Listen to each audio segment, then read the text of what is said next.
Namaste. Welcome to the Advaita channel. I'm Bhagavati, and tonight I'll continue reading from Adyashanti, Resurrecting Jesus. This is part 5 of a series of readings from this beautiful book. I'd like to open first with a piece from Srimuji.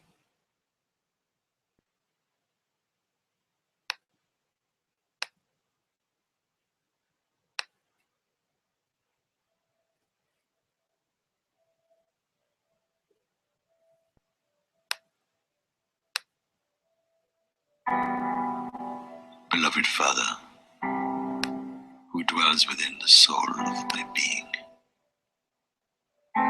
whose name is I Am. Veneration to your holy name. Thy kingdom is here.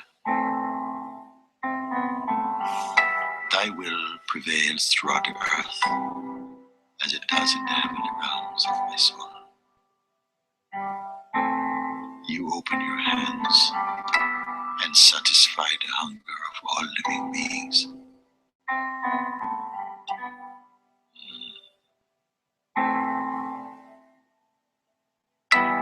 You heal all hearts of sorrow, so that they in turn may show forgiveness to those whose minds are shrouded in ignorance of the self.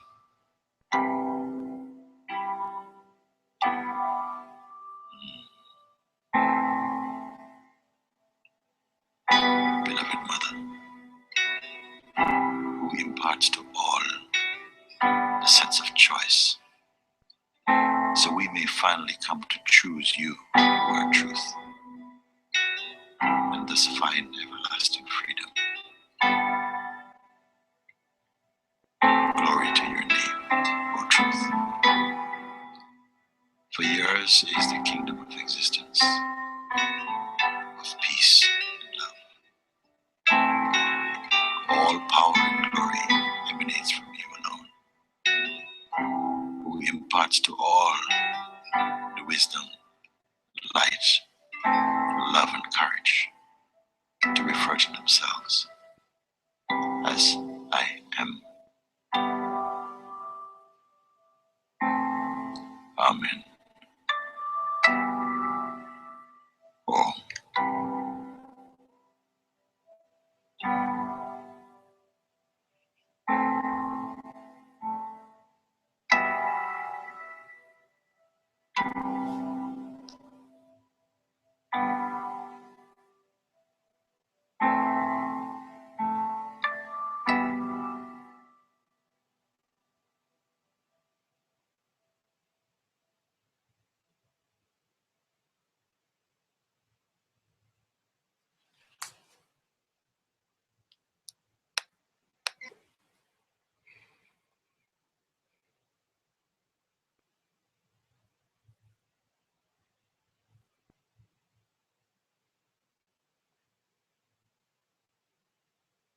Namaste, Nitya. Namaste, Adam. Namaste, Namai, who isn't appearing on the chat, but I know is watching live from wherever she's located. Namaste, Ananda, watching in Wales, probably tomorrow morning. And to all those Sangha friends around the world joining us this evening. Let's continue our story of Jesus Christ, the mystic.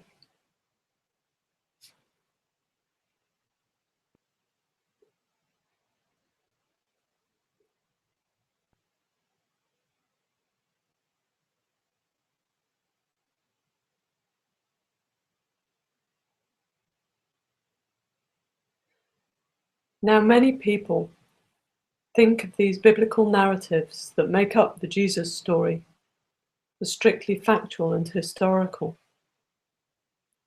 For some, it is an article of faith to take every word in the Bible as the word of God. I'm not going to argue with those who see it this way.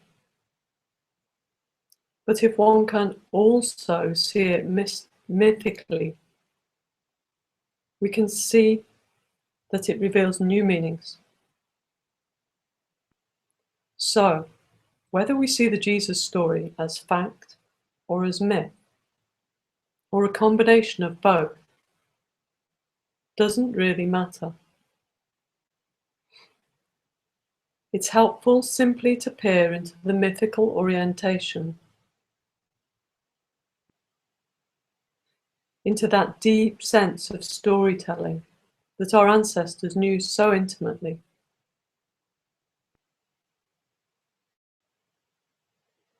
Our modern understanding of myth as untruth has left us confused about the function of myth.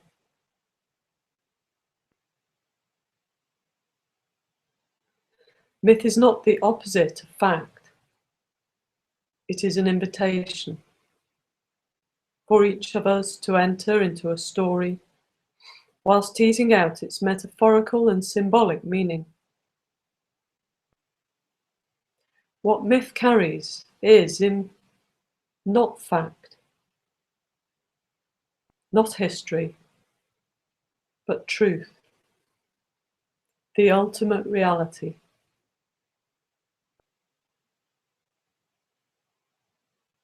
This is what we're all doing here in satsang.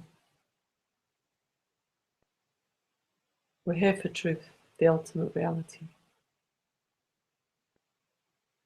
This is all that we're here for. This is all that satsang is for. And Jesus was no different than us. The Jesus story carries this ultimate reality, and that's why 2,000 years later it remains so compelling.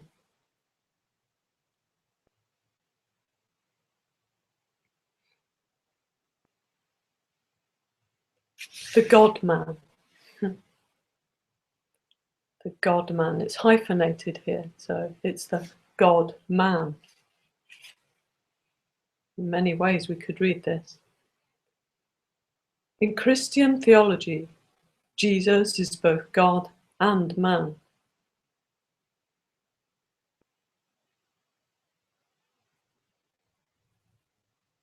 Now, many of the world's spiritual traditions have their own versions of the God-man. And in the vast majority, there is very little humanity left in the God-man character.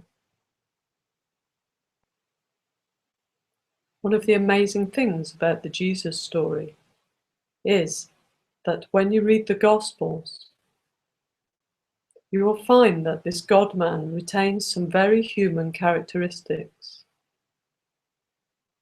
Remember, if you've listened to this book earlier, Adyashanti's gone quite deeply already in his own studies into the Gospels and into the mysticism of them and the storytelling of them, and in particular the Gospel of John, which perhaps is the most mystical of all the Gospels. In fact, I was so drawn by these readings that I purchased a copy of the Gospel of John and have been reading that. Very, very beautiful. Some very beautiful stories about Christ and his words and his presence, but in such a true sense.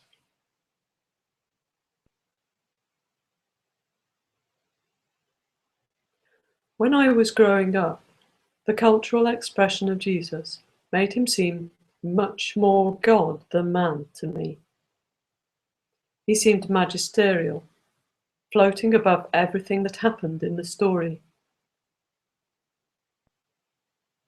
But when I opened up the New Testament and I started to read, I was surprised to find a character that had a very dynamic quality of inner development. When we think of our humanity, we think of what we feel and how we react to the events in our lives. People have good days and bad days. They have upsets. They have joys. They have sorrows. And this whole spectrum of experience makes up our humanity. In Jesus, the quality of divinity is obviously important, but the quality of humanity is important as well. Jesus is perhaps the only God-man figure in all of religion that we can really identify with. He has his good days. He has his bad days. He experiences happiness, and he experiences sorrow.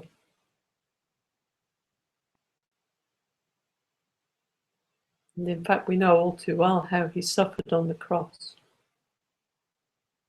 So he's experienced suffering also. For an example of Jesus' deep humanity, take the moment in the Garden of Gethsemane when it suddenly dawns on him that he's going to be crucified.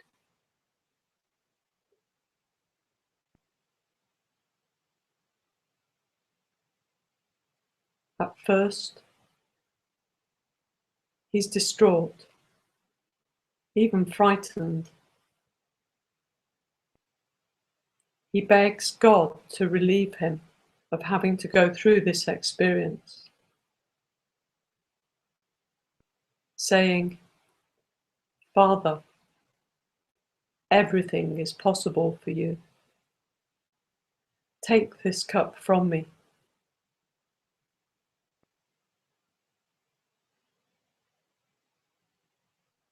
This was taken from the Gospel of Mark,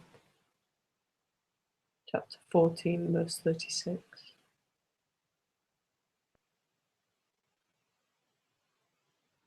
Essentially, he's asking, do I really have to go through with this? These kinds of human characteristics are not often found in the God-men of religion.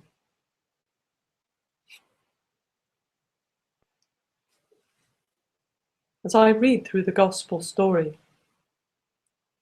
I found this mixture of divinity and humanity really compelling. It connected with me as a human being because I saw those same qualities in my own experience. My own spiritual development has shown me that we're all, in essence, the divine radiance of pure being, and that we also have our human side, our good days and our not so good days. Our human condition is reflected in the great humanity of Jesus. And I believe this is one of the reasons that so many people have felt so deeply connected to Jesus over the centuries.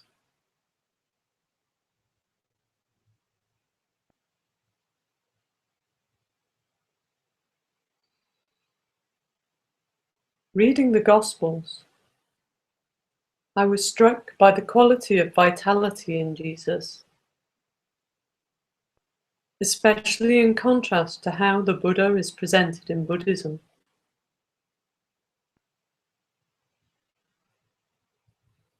The iconic image of the Buddha is seated in full lotus position, meditating. It's an image meant to convey the sense of eternity experienced when we touch upon the deepest nature of our being.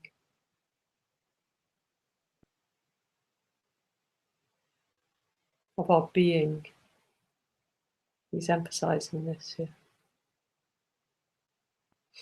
Once again, eternity is peering through the latticework of time and space, and this sense of eternal stillness and deep freedom is what the iconic image of the seated Buddha conveys.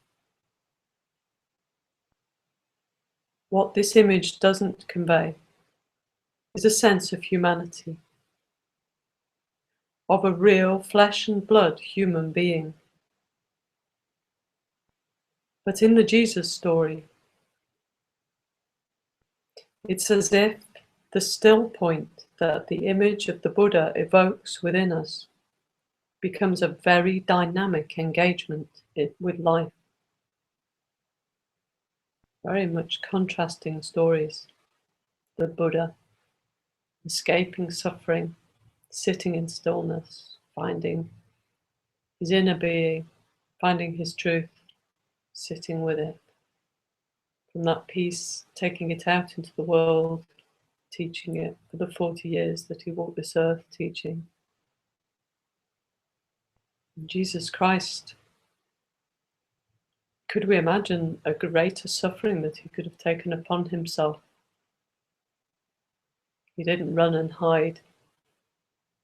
He requested his Father, God, could he take it away from him? And when he couldn't, he faced it. He faced his suffering square on. He looked it straight in the eye, knowing it was his to bear.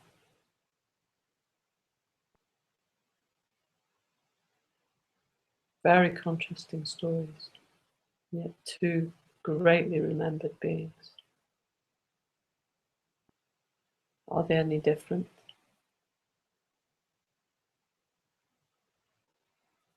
At the core of their presence on this earth, no different, and no different than you or I.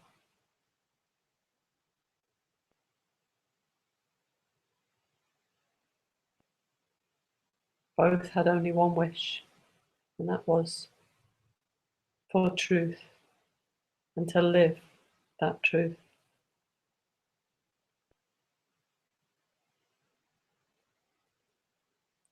The image of the crucifixion, the most iconic image from the Jesus story, of course, is of Jesus being crucified on the cross. It's very unusual for the God-man of any religion to have as their iconic image a vision of suffering and death. Though, of course, the crucifixion opens up the way for the resurrection. If you think we only have to walk into a church, as I know Nemai has this evening, and to look up, and there above the altar will always be a crucifix. In this room where I sit and read, there's a crucifix in this room. It's not my room, but they're found in so many places around us. A very strong, iconic image. An image of suffering. Is it an image of freedom? Let's find out. This image deeply connects to our humanity. We're not being nailed to crosses today. And that's a really fortunate thing. But most people who have lived a few decades will have found their own way of experiencing a type of crucifixion. There is a tragic element to human existence for all of us. Moments of life when you feel completely overwhelmed or at your wit's end. Whether we want to acknowledge it or not, whether we're running away from it or we're engaged in spirituality in an effort to transcend it, nonetheless, that tragic element of life exists. It can take many forms. A terminal illness, a parent losing their child, a child losing their parent, a husband losing his wife, the death of a friend, losing the job, getting divorced. These are the moments when life bites back.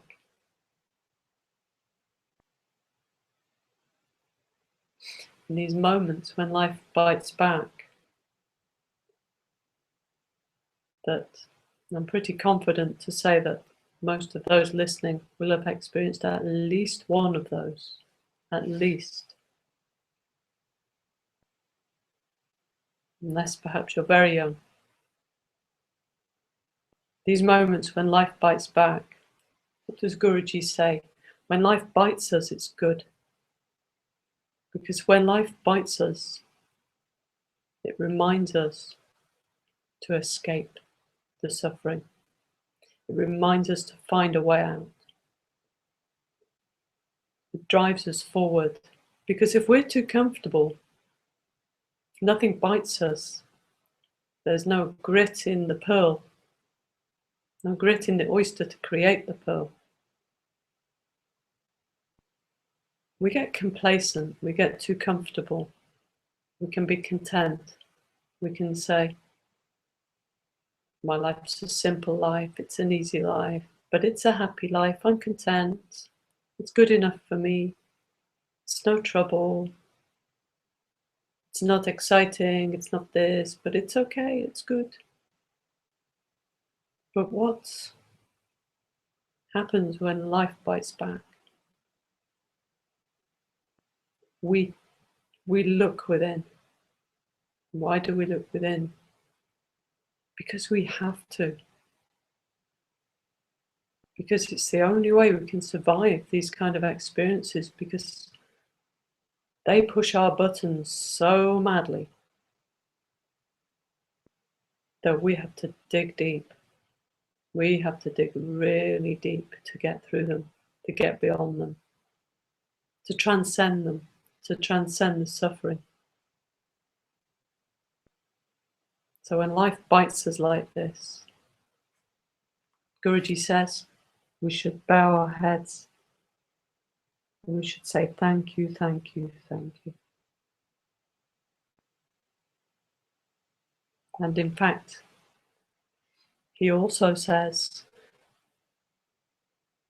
that even when life isn't biting us, we should bow our heads and in gratitude say, thank you, thank you, thank you. Because if life's feeling okay, one thing we can guarantee is something will come along and bite us. So just be grateful. Be grateful when it's happening, because it's a gift, it's grace. And for us to be grateful when it's not happening, because there but for grace go I. So it's all grace.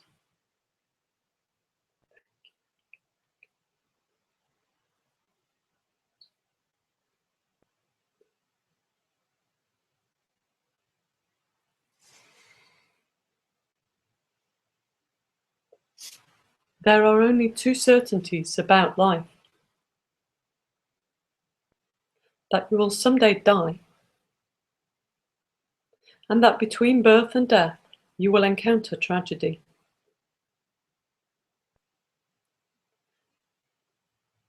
I think people associate the iconic image of Jesus on the cross with a certain kind of tragedy. When you're pushed beyond your limits, when everything that you might have believed in breaks down, and in that moment, nothing comes to rescue you, nothing comes to save you, and yet nonetheless you have to go through with the experience.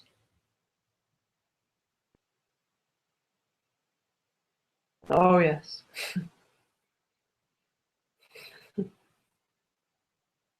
Yes, yes, yes, I know this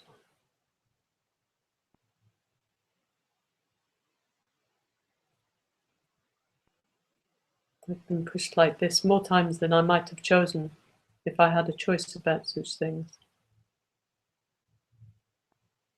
I've been pushed like this so hard in this past year, this year that supposedly ends in a few hours in my time zone.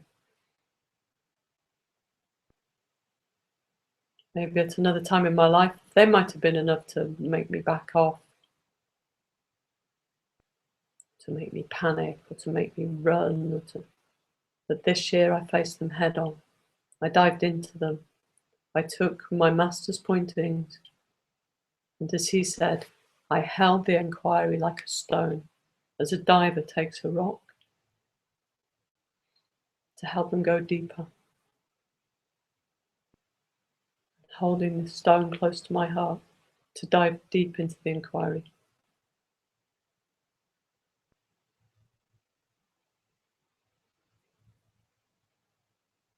That's what these gifts are. That's what sufferings are. They're gifts. They're treasure.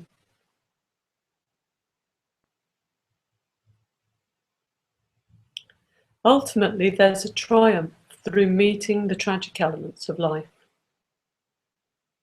From one perspective, the entire Jesus story reads like a Greek tragedy. But the beauty of the story is in how it reveals that sense of eternity, that still point in the midst of difficulty, that divinity shining through the lattice work of time and space. The story of Jesus has a triumphant ending, but it's essentially a tragic story. Yet through the tragedy shines this radiance of eternal being. Being, again he highlights this, eternal being.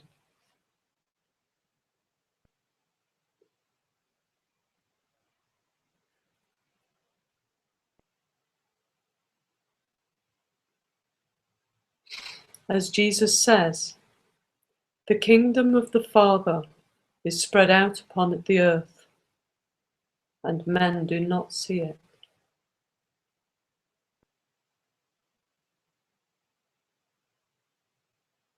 This is from the Gospel of Thomas, another of the mystic Gospels. That is an extraordinary statement from someone who has had to live through such tragedy. Let's say it again. The kingdom of the Father is spread out upon the earth.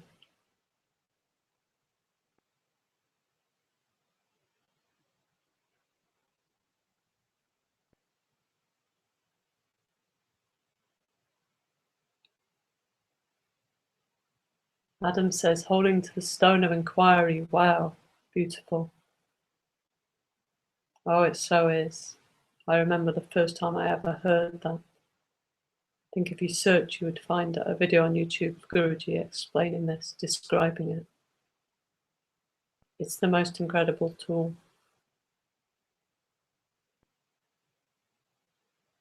This inquiry, this question, who am I?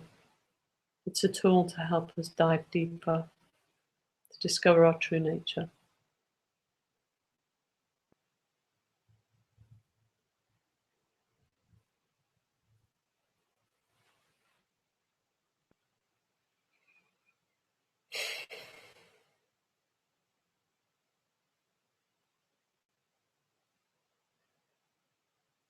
Jesus is saying that the kingdom of heaven is right here, in the place where he's undergoing his trials. It doesn't come afterwards, it's here. And men do not see it. We don't see it. We overlook it. We look the other way. We avoid it. Maybe we do everything we can to not see it for a certain time in our lives. The beauty of the Jesus story is that he did see eternity whilst here on this earth. He was eternity, divine being at his core and in his substance. And notice here Adyashanti is saying that he was eternity and that he did see it. He's not saying he became it. He was it, just as we're already eternity. We are already divine. And all we need to do is see it with our own clear eyes, to wash them clean of conditioning, habitual thinking and habitual conceiving of objects and experiences and people, even of spirituality. And with our eyes washed clean, we can see things as they truly are, and we can recognize the divinity within ourselves, and we can love that, and we can love ourselves for that.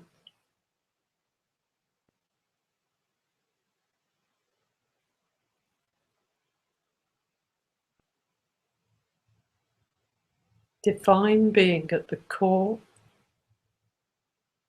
at his core, and in his substance.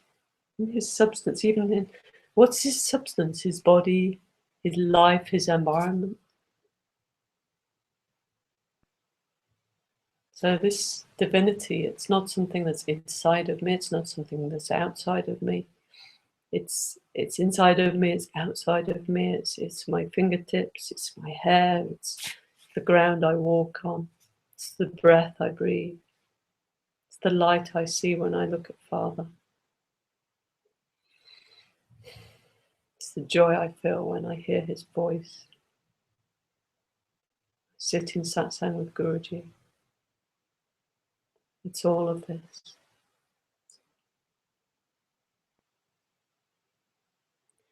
Jesus was divinity having a human experience. Or as Guruji would say,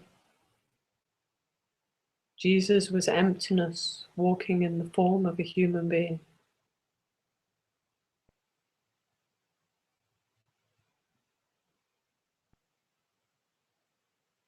Jesus was divinity having human experience.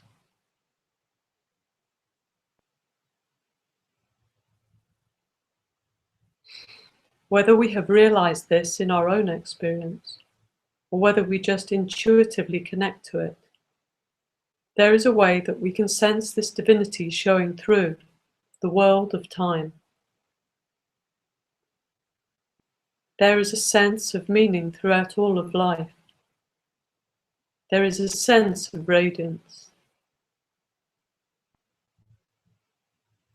The Jesus story is both a tragedy and a triumph.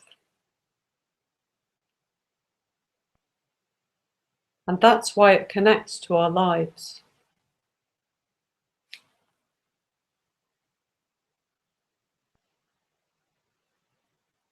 In fact, the triumph and the tragedy are intimately locked together throughout the whole of the Jesus story, from the very beginning to the very end. It doesn't begin in tragedy and end in triumph. These two elements are inextricably entwined. The story connects in a nuanced way with both our humanity, and our divinity.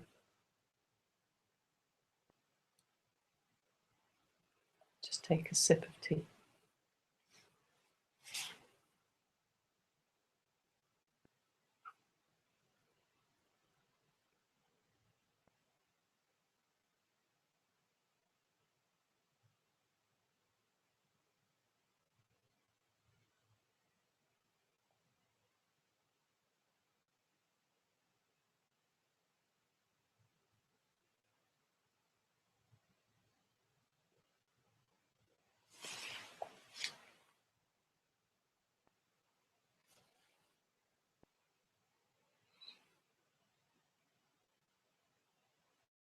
The spiritual mystery that we are.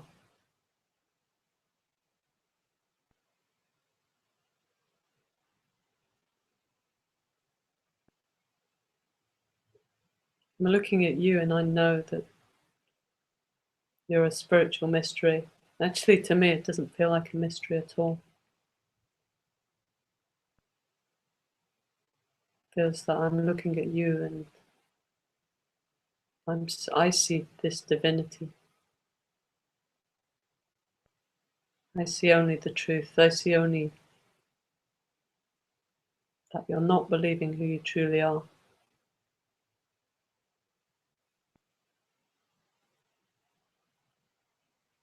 It's the mystery. Let's find out. The spiritual mystery that we are. Whomever Jesus may or may not have been, historically, he symbolizes the spiritual mystery of each one of us. We are all divine being manifesting as human being. All of us. So whoever you are watching this or listening to this, whenever you're listening, that means you. You're not excluded from this. You can't be excluded from this. Everyone's on the guest list for this party.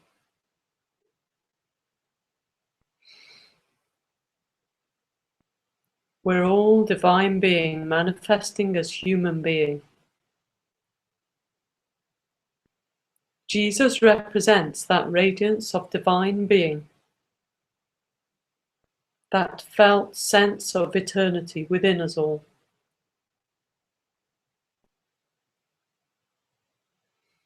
When we look back over the arc of our lives, from the time we were born to the present moment, each of us can touch upon that intuition that there's something about us that is unchanged.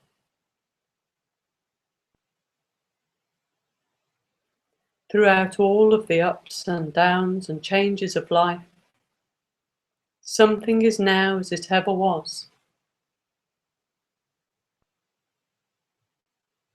Something doesn't change.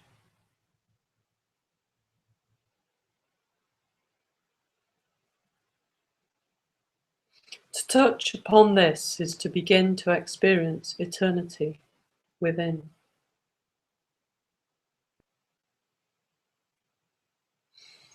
Through the whole trajectory from birth to childhood to adolescence and then into adulthood, but also emotionally and intellectually. Yet something remains unchanged. That sense of something unchanged is the eternal spark within.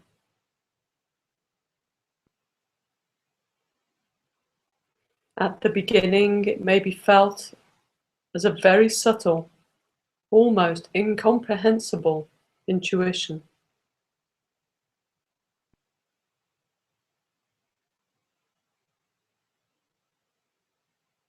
Thank you, Adam. Happy New Year, Adam. Bye, beloved.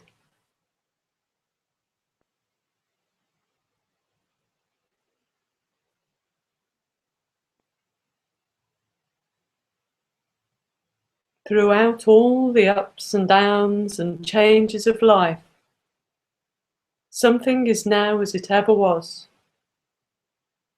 To touch upon this is to begin to experience eternity within. Through the whole trajectory from birth to childhood to adolescence, and then into adulthood, we change so much.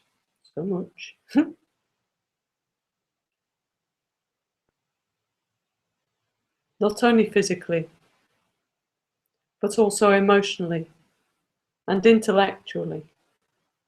Yet something remains unchanged. That sense of something unchanged is the eternal spark within. At the very beginning, it may be felt of as a very subtle, almost incomprehensible intuition.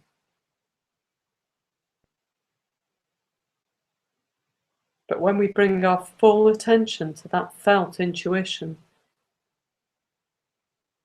of that which is the same throughout our whole lives, then that little seed of divine radiance can begin to reveal itself, can begin to shine brighter and brighter in our lives.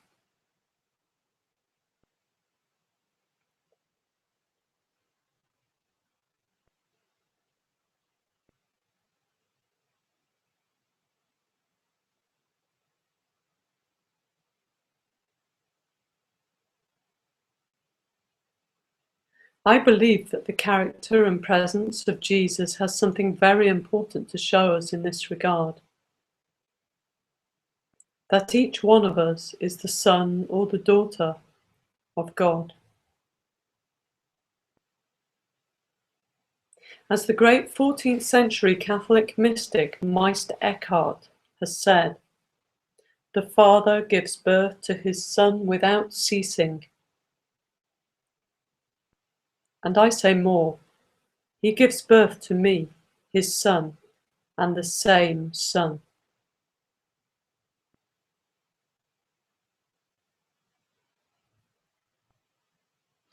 That's an extraordinarily bold statement, and bolder because he said it in the 14th century, where the church still had the power to burn you at the stake or to imprison you if you were found guilty of heresy.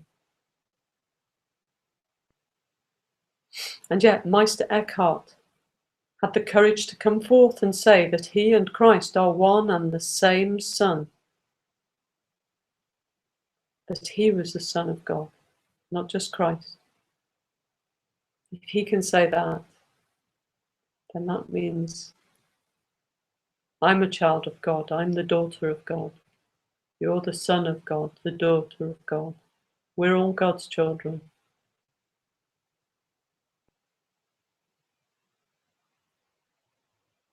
One and the same. This is the perennial mystic revelation of the awakening to our true nature, at one with the divine. When we begin to embody in a deep way the spirit of Jesus we find in this story, then we might begin to feel and sense and experience ourselves becoming that presence, and know that presence is actually something that lives within ourselves. The Jesus story is a means of activating the living presence of our being, so that we realize that each one of us is the son or daughter of the living God.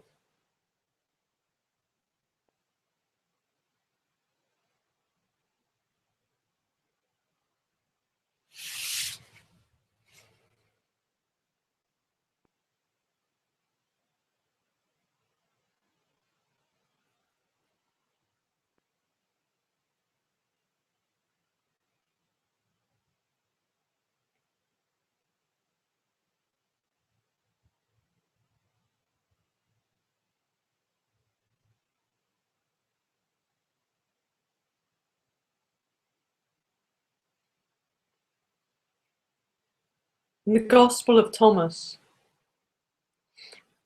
Jesus says, "There is light within a man of light, and he lights up the whole world." That light within us all is that which you intuit when you sense that something about you has remained unchanging throughout all the days of your life. This light that Adyashanti is referring to, this is the same light that Father Advaita refers to as the light of the Sangha of being. And when he tells us that the Advaita channel and why he brought this into the world was so that we could share our light with the world and share the light of all these great teachers who we're reading and sharing. So not just Adyashanti, not even just Jesus Christ, but Guruji, Father, Papaji, Ramana, Gangaji. So many great teachers, but all the same light. The same light is shining from our hearts, radiating out into the world right now. It's a joy it is to take part in this.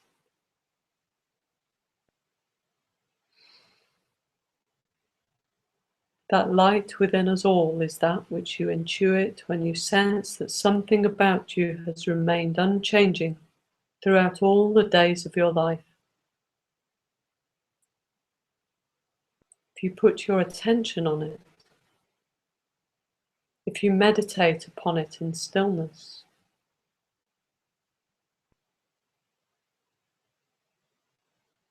it can open up and reveal that it is indeed the divine light, that which lights up the whole world. In fact, the more awake we become to our own divinity, the more we feel revitalized by a living presence, by that which reveals that life is sacred.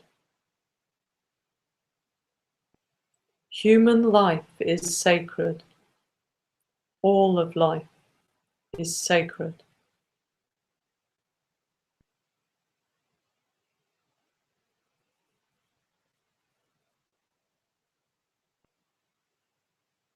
So I like this tiny meditation that falls in the midst of this paragraph. Let us read it again and just contemplate upon it. In the Gospel of Thomas, Jesus says, "There is light within the man of light, and he lights up the whole world."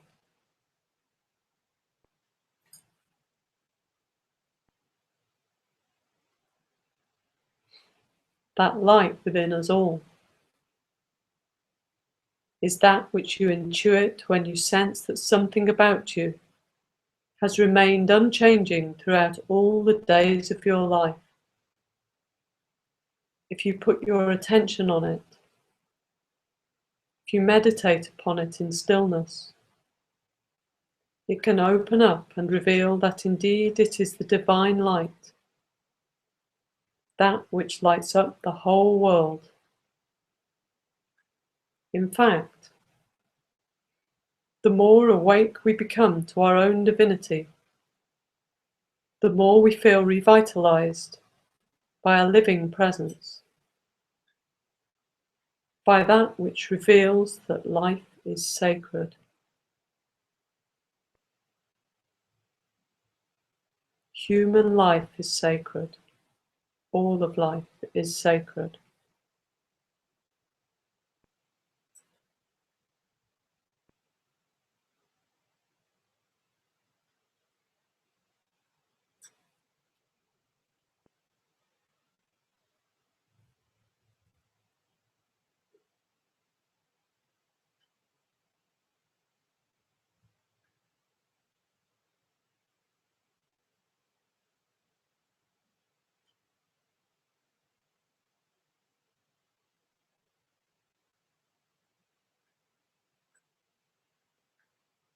Jesus concludes that passage in the Gospel of Thomas by saying,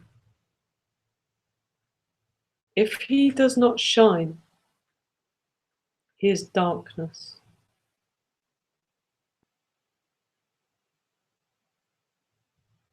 That's the challenge. That's the Jesus who tells it to us straight, who doesn't water down the message. Either we are in light or we are in darkness. That's a teaching meant to shake us from our slumber. If we are not recognizing that we are the light, we're the light that we've been searching for.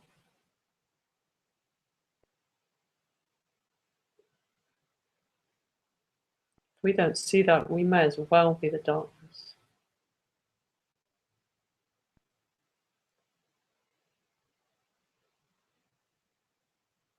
Jesus wants to shake us from our sleep. He wants us to wake up to who we truly are. In order to come into our full potential and to embody the truth and radiance of what we are, We must come again, vitally alive. Vitally alive, full power, as Guruji would say. We must lean once again into our presence, not away from it. We mustn't back away from our divinity, from our presence. We must lean into it like we lean into the strongest wind, and we won't fall over, it will hold us. Lean into it. Feel its strength. Feel that we're supported. This divinity will not let you fall.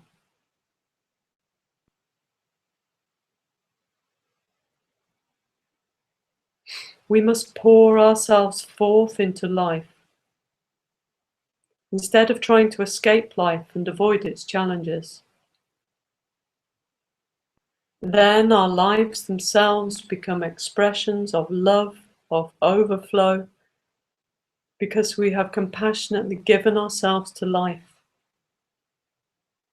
to our incarnation, as a means to redeem it, to bring everything home, back to its source, to the eternal radiance within each and every one of us.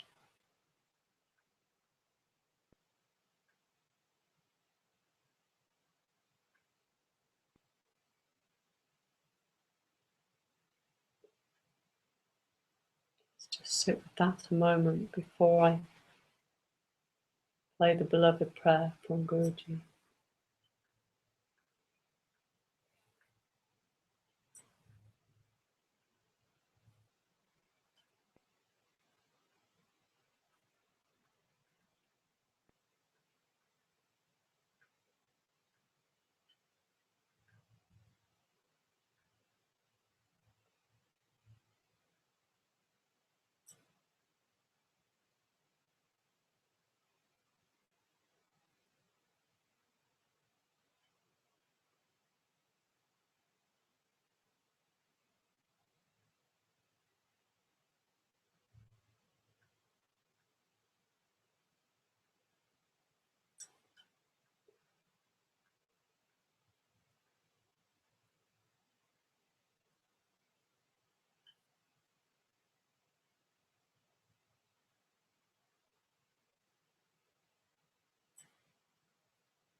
Beloved, all that you perceive is transient, is passing. But you are the unchanging one, timeless and perfect. Rid yourself of all delusions and come lay down here in the silence of being. For unlike time, you are not passing. You are the formless within all forms, the silence and stillness inside all movements of time and manifestation. Arise into the fullness of your real nature as the unchanging self, the goal and source of all being. Namah Shivaya. Om Namah Shivaya.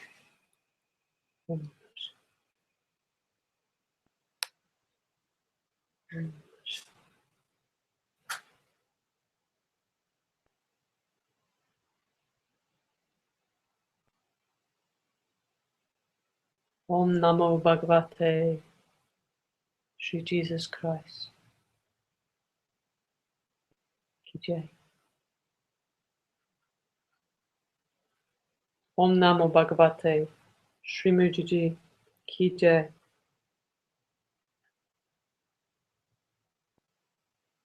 Om Namo Bhagavate. Shri Anantaji. Ki Jai.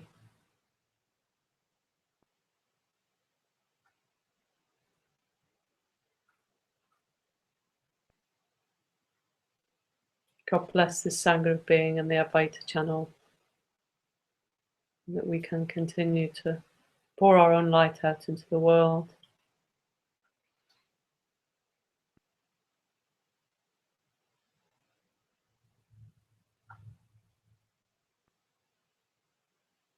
Happy New Year.